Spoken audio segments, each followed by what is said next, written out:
Why are you here today? I'm here to tell Nigeria to leave us alone. We want to go. We want to go. We want a referendum. Just tell us. Put a vote. You want to go? You don't want to go? If they say we want to go, if we win, we go. We don't win, we stay. Yeah. It's a very simple. But they're saying that there's no provision for that in the Constitution. Beg you. Constitution. Constitution has nothing to do with referendum. If you and your wife, when they marry, right? And the woman say, I want to go. You say, oh, no, for church. You will say, for better or for worse. What will you do? Kill her or beat her up? You let her go. But when they say that the Eastern governors were the people who said they should prescribe. Those people who elected them, they're not defending us, they're working for the federal government. Let them have a referendum. If they think that they are winning, let just referendum. It's very simple. If we don't get 80%, we'll stay. If we don't get 80%, we stay. Okay. If we get anything 80%, we'll stay. Okay, let me talk to somebody else. So, yes. Where is Nnamdi Kanu? Why are you worried? Nigerian government. Yeah. Why are you worried about asking IPOB or Biafrans about Nnamdi Kanu? Nnamdi Kanu is held by Nigerian government. Who went to his house and invaded him? The government. So they asked them the question. They said they don't have him. Well, they are lying to you. They have never told the truth, and we never tell you the truth. There is no Nigerian government, and Nigerian people are the biggest liars on the planet. Now, who is speaking for the Eastern people? Is it Ohaneze or is it the IPOB? Let me tell you. Let me open your eyes and your ears, and for the people who are listening, Biafrans have chosen their leader. And who is that? Nnamdi Kanu. Don't give them a leader and tell them Ohaneze is your leader. Okorota is your leader. No, they followed him in mass. They followed him everywhere he went. We have a leader. If you want to know everything about Biafrans, call him, talk to him. Without him, there will be no peace in Nigeria.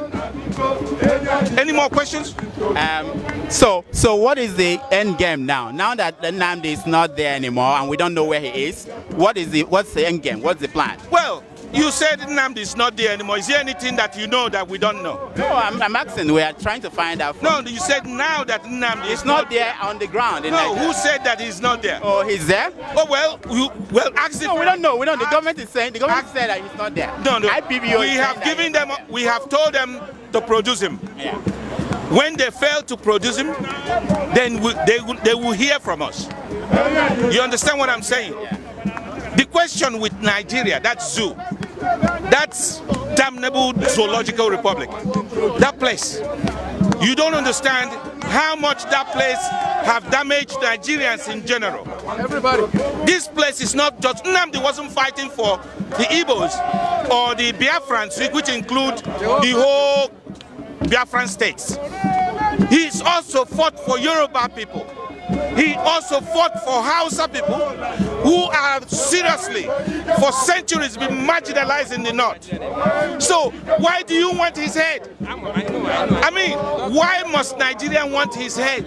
This man has done a great stuff for Nigerians in general. His critics are saying that the way he pursued the struggle, the way he was trying to demean other ethnic groups, instead of fighting the way you talk now, fighting for everybody, okay, that destroyed the struggle itself. Okay, let me tell you, the underlying reason, not him, the underlying reason why people are telling you he is preaching hate is because of envy and anger over the Igbos. That's number one. Number two, ignorance of Nigerians not knowing that the person they are talking about is actually fighting for them. The third one is that Nnamdi Kanu, as a Nigerian citizen, has every right in the world to say what he wants to say. That you are Oba or governor, you're not immune from criticism. Nnamdi criticized everybody, including himself. So why would Why would Yoruba people in general want his head? And Hausa say, oh, bury him today. Why? What did he do? Only words. He said, you know, he went to Afibo and he said to them, when in those days you guys used to go to the bush and come back with a man's head. You know what? When I go to Abuja, I'm going to come with Buhari's head. They say, oh, Buhari said he's insulting me. Man, you are a comedian. Why don't you say Nnamdi is a comedian as well? Because what he says is very, very funny. You know, he has court case to answer next month. This month, right? On the 17th. When that statement was made, how can Nnamdi go? He doesn't have arms. How is he going to bring Buhari's head? What do you think about the idea to have a Biafran security services, the secret service? Okay, right over here in this country, in America, there are security services everywhere. When I came to this country first, the first job I did was security. And besides that, you all know how much our people were being slaughtered. Some Yorubas were also slaughtered by Hausa Fulani herdsmen. The herdsmen were slaughtering people, right? So, and it continued. And before this security service was set up, there was slaughter in the churches down in the east. So Nnamdi kind of said, okay, you know what? We're going to raise security service. Vigilant boys. No guns, nothing. So that they will be an eye to the public. Is that what a sin? The critics say that when he says, asking the question, what is the model in terms of the struggle? Because is it the model of the Scottish or the model of the Kurds or the Catalonians? Yeah. Or is it the model? Is it the model of the Scot or the which was the model? What's the idea of how you plan to get it? First thing you must understand before you ask of the model, Nnamdi Kanu has already said the model. When he said, give us the day of referendum, because a call for referendum is not a call for war. So, and in every civilized organization or country, they allow the people to conduct a referendum.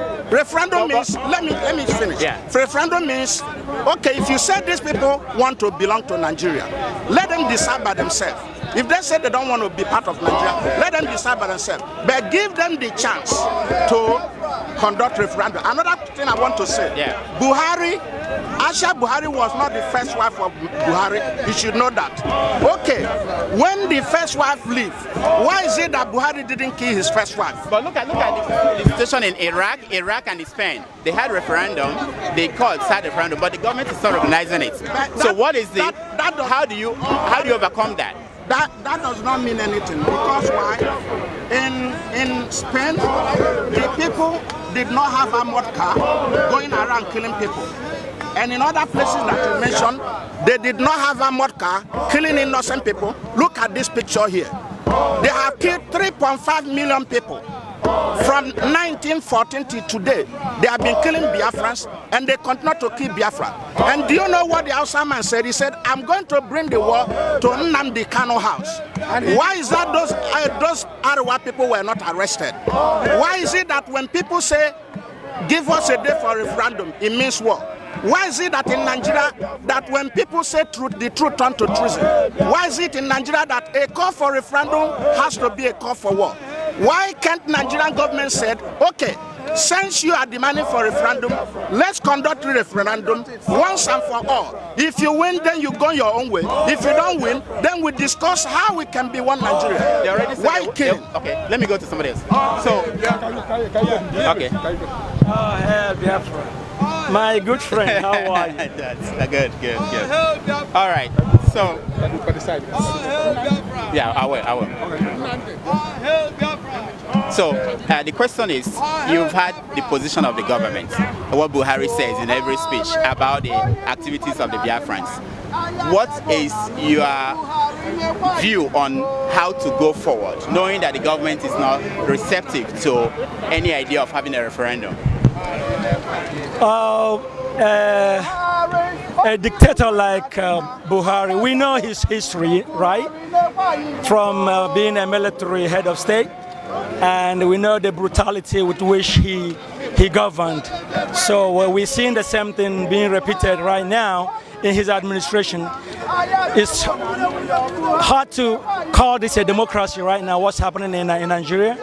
The way due process has been tossed out, the way he disobeys the court orders, and arbitrarily, sets the military upon a peaceful, unarmed people. So I will not take anything Buhari says seriously, because he's not governing as a civilian president. He's taking what is happening in Nigeria very lightly, because his people, the Hausa Fulanis, have Nigeria in their grips. The benefit of Nigeria's wealth has only accrued predominantly to his people, to his region. Allah is building a railway from Abuja to his house. That's the kind of country that we have. So why would anybody in his right mind take Buhari seriously right now? People say he's fighting corruption. Look at what is happening under his own administration. Okay, so his administration is going to end up to be one of the most corrupt Nigeria has ever seen. We know he's the most tribalistic of all the heads of state and all the presidents Nigeria has ever had in terms of his appointments. Look at how he's appointing all his, cabinet, and all the, all the appointments are from his region. Is that what Nigeria, the so-called Nigeria that we once dreamt of, is all about? So people have given up on that kind of Nigeria. Now let me ask you, the Igbo elites, they are saying that you should forget about Biafra, that it's about restructuring. But it doesn't seem like people here are buying that. Yes, I know what the Igbo elites are saying. I know what the Igbo politicians are saying. But let's remember, if government is for the people, which is something that Nigerians have forgotten about, if government is for the people, shouldn't they be listening to the people? I can bet you today that if you take a referendum in Igbo land and in the whole of Biafra region, I can guarantee you that more than 80% of Igbos and Biafrans will vote to get the hell out of Nigeria, because Nigeria has not served their interest. The people you call Igbo elite are the people that are benefiting from the rot called Nigeria. The politicians are getting fat. We know how the money they make from the oil, and they're cutting them all over out. So the elite you're talking about are working for the Nigerian government. So why do you think they will let Nigeria change? If Nigeria changes, they will no longer have the opportunity to loot the way they've been looting. So yes, I know very well that the Igbo elite are singing the Nigerian song, but nobody's pointing you the way forward in that song. We've gone through this for the past 60 years, and we've seen Nigeria going backwards instead of forward. Take any parameter of measuring development in Nigeria today and tell me which one that is looking up. I don't see one.